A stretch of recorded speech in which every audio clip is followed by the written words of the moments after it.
नमस्कार, good morning. स्वागत है आपका एच के विथ जीके में, humanities knowledge with Gaurav Kumar में। और मैं हूं गौरव कुमार। आज हम लोग इंटरनेशनल रिलेशन का तीसरा वीडियो करेंगे, जिसका टॉपिक होगा India relation with south Korea. आप लोग पिछले इंटरनेशनल रिलेशन के 2 वीडियो को काफी पसंद किए हैं। मेरा प्रयास रहेगा कि मैं और अच्छा करूं। अगर आपको इसमें कोई कमी लगती है, आप मुझे प्लीज सजेस्ट कीजिए। और अगर आपको वीडियो पसंद आए तो प्लीज शेयर एंड सब्सक्राइब करिए। अगर ऐतिहासिक तौर पे भारत और दक्षिण कोरिया, साउथ कोरिया के संबंधों की बात की जाए तो इसका जिक्र बहुत ही पहला है। हम जब आजाद हुए उसकी बात से, जब कोरियन युद्ध चल रहा था, जब दुनिया में अशांति का वातावरण था, शीत युद्ध में कोरिया, उत्तरी और दक्षिणी कोरिया लड़ रहे थे, तब भारत ने कोरिया युद्ध को खत्म करने के लिए यूनाइटेड नेशन, संयुक्त राष्ट्र के अंतर्गत भूमिका निभाई और दोनों देश को सीज फायर एग्रीमेंट पे साइन करने के लिए राजी किया। और आगे चल के कोरियन वार के बारे में हम लोग कोल्ड वार में और हिस्ट्री में भी जानेंगे डिटेल में। वो भी एक बहुत ही इंटरेस्टिंग टॉपिक है। मगर हम लोगों को बाइलेटरल रिलेशन बनाने में काफी समय लग गया। 1962 में काउंसिलर लेवल पे हम लोग का रिलेशन बना और 1973 में जाके एम्बेसडर लेवल पे हम लोग का रिलेशन बना।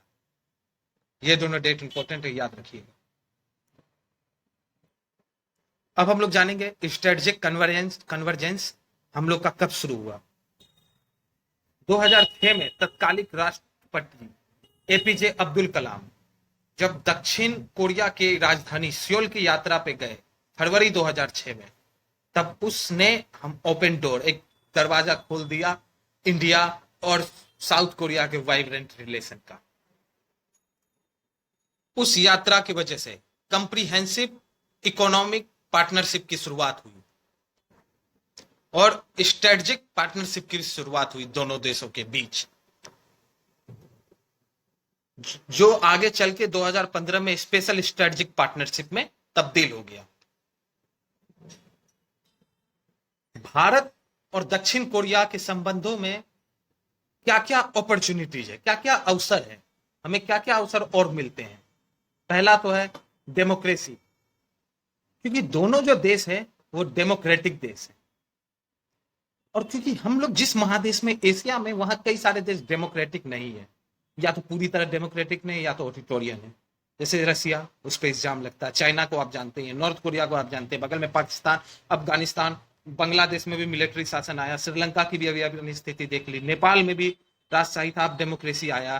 पूरी तरह से अच्छे तरीके से डेमोक्रेसी एशिया में नहीं, क्योंकि दोनों देश एशिया में एक लिबरल डेमोक्रेसी को फॉलो करते हैं, तो वो लोग इंस्पायर कर सकते हैं और पार्टनरशिप भी कर सकते हैं। ये बहुत अच्छा रहेगा एशिया के लिए और इन दोनों देशों के लिए। और क्या क्या अपॉर्चुनिटी है? दूसरी, स्वच्छ भारत और न्यू विलेज मूवमेंट। अब हम लोग जानते हैं स्वच्छ भारत के बारे में, तो हम लोग सब जानते हैं। स्वच्छ भारत 2014 में वर्तमान प्रधानमंत्री नरेंद्र मोदी जी के द्वारा शुरुआत किया था, जिसका मकसद था कि भारत ओपन डेफिकेशन फ्री बने, बाहर में शौच कोई नहीं करे, सबके लिए शौचालय। ये तो हम सब जानते हैं, मगर कई जगह अच्छे से फॉलो नहीं होता। प्रयास चल रहा है सब जगह लाने का, कई जगह पहुंच गया है। मगर भारत और दक्षिण कोरिया दोनों मिल के पार्टनरशिप करके, एक दूसरे का हेल्प करके इस प्रॉब्लम से भारत निकल सकता। सैमुअल उंडोंग या न्यू विलेज मूवमेंट, जो दक्षिण कोरिया में चला था 70 के दशक में, जिसपे विशेष ध्यान था अपने नेबरहुड की साफ सफाई रखने का। तो इससे हम अपने स्वच्छ भारत मिशन पे भी दोनों देश को आसानी हो सकती है सफाई रखने में। यह मूवमेंट, स्वच्छ भारत मूवमेंट और new village movement, rural economy को और लाइवलीहुड को बढ़ावा देने में भी मदद करेगा। और क्या अपॉर्चुनिटीज हैं, जैसे बॉलीवुड, कोरियन पॉप, क्विजिन्स। जैसे हम देखते आए हैं कि नॉर्थ ईस्ट में, उत्तर पूर्व में कई सारे लोग कोरियन मूवी से इंस्पायर हुए हैं और उस तरह की लाइफस्टाइल भी जीते।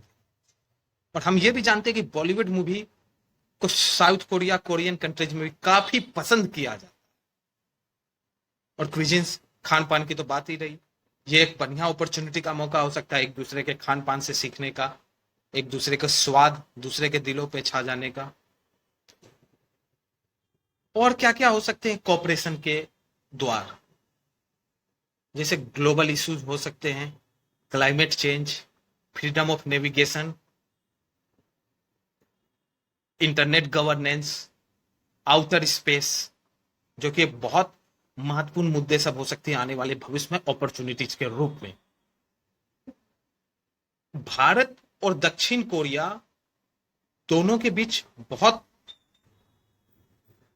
बहुत ज्यादा स्कोप है, अवसर है एक दूसरे के संबंधों को मजबूत करने का, और ये दोनों देशों के लिए बहुत ही महत्वपूर्ण रहेगा। और भारत जो क्वाड का हिस्सा है, साउथ कोरिया भी अब उस पर चाहता है कि वो भी ग्रुप में है। तो साउथ कोरिया एक उभरता हुआ और हमारा एक अच्छा दोस्त है, और हमारा ट्रेड भी बहुत सारे चीज के साउथ कोरिया से, बेल कंपनी का भी हम लोग कई सामान मंगाते हैं। चलिए चलिए, तो आपको कैसा लगा मेरा वीडियो इंडिया और साउथ कोरिया के बारे में, मुझे जरूर बताएं। और अगर आपको पसंद आता है तो प्लीज शेयर और सब्सक्राइब करें। धन्यवाद।